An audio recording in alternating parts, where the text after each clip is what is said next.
Inshallah ta'ala, in this video, I would like to very swiftly touch on 10 common mistakes made whilst reading Surah Al-Fatiha.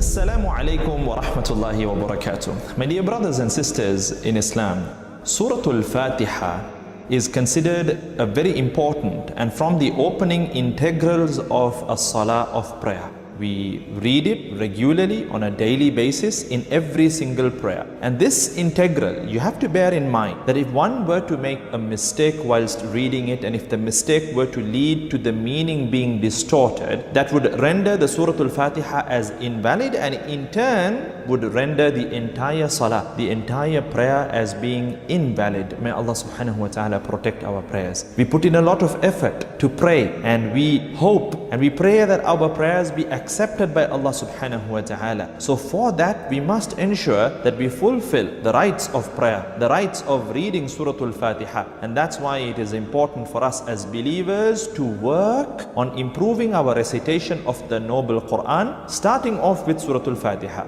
So inshallah ta'ala, in this video, I would like to very swiftly touch on 10 common mistakes made whilst reading Surah Al-Fatiha.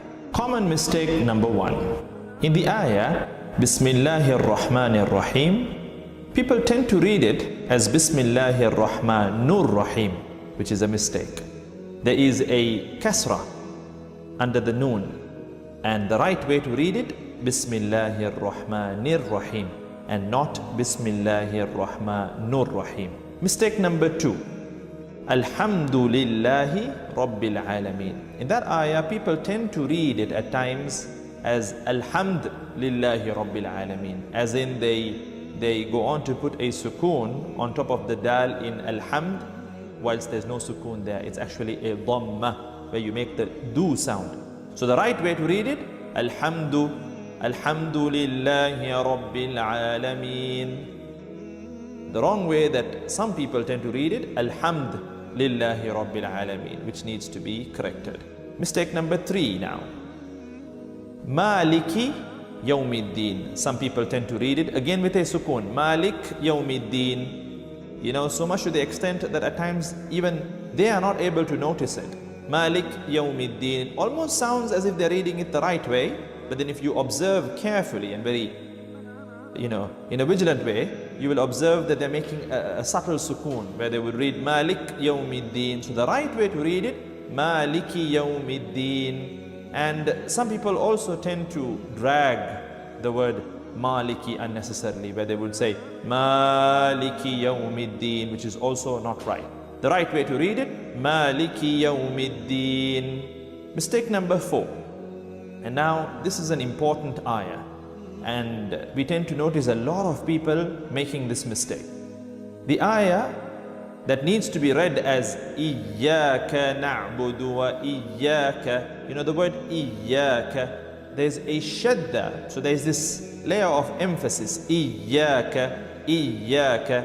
But people tend to read it very loosely. They read it as Iyyaka na'budu wa Iyyaka nasta'in, which entirely distorts the meaning. It changes the meaning from the right meaning, which is Ya Allah, you alone we worship and you alone we seek help. It changes it from that to, O sunlight, we worship you, O sunlight, we seek help from you.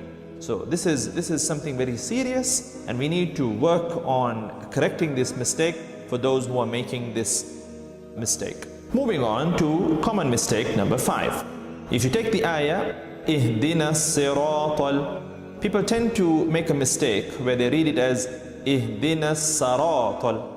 So saratal, that's wrong. The right way to read it is with a kasra over the letter sad. Ihdina siratal. And then the ra too, some people tend to read it as Ihdina sirah, sirah, flat mouth, whilst it needs to be read round mouth. Ihdina siratal, Ihdina siratal.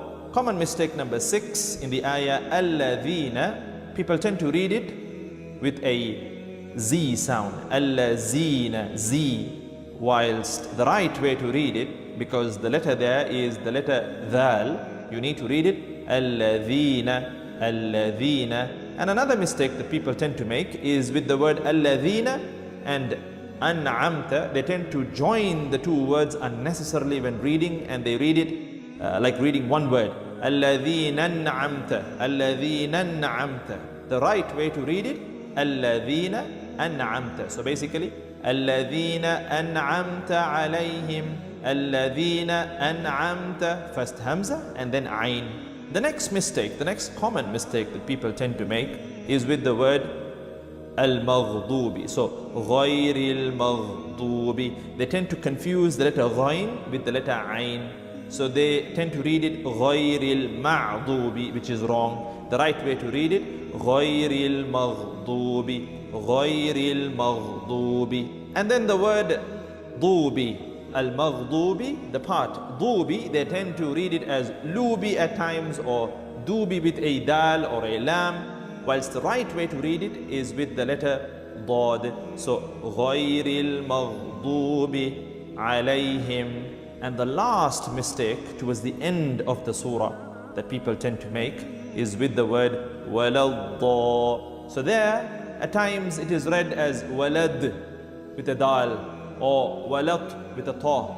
But the right way to read it, because it's a dad, waladdallin. So ghayril maghdubi alayhim waladdallin. So as you can see, there are common mistakes that we tend to make when reading Surah Al-Fatiha. And given that Surah Al-Fatiha is an integral, it is upon us, it's a work in progress, and it is upon us to improve our recitation of Surah Al-Fatiha. Bismillahir Rahmanir Rahim. Alhamdulillahi Rabbil Alameen. Ar-Rahmanir Rahim. Maliki Yawmiddin. Iyyaka na'budu wa iyyaka nasta'in. إياك نعبد وإياك نستعين. اهدنا الصراط المستقيم. صراط الذين أنعمت عليهم غير المغضوب عليهم ولا الضالين.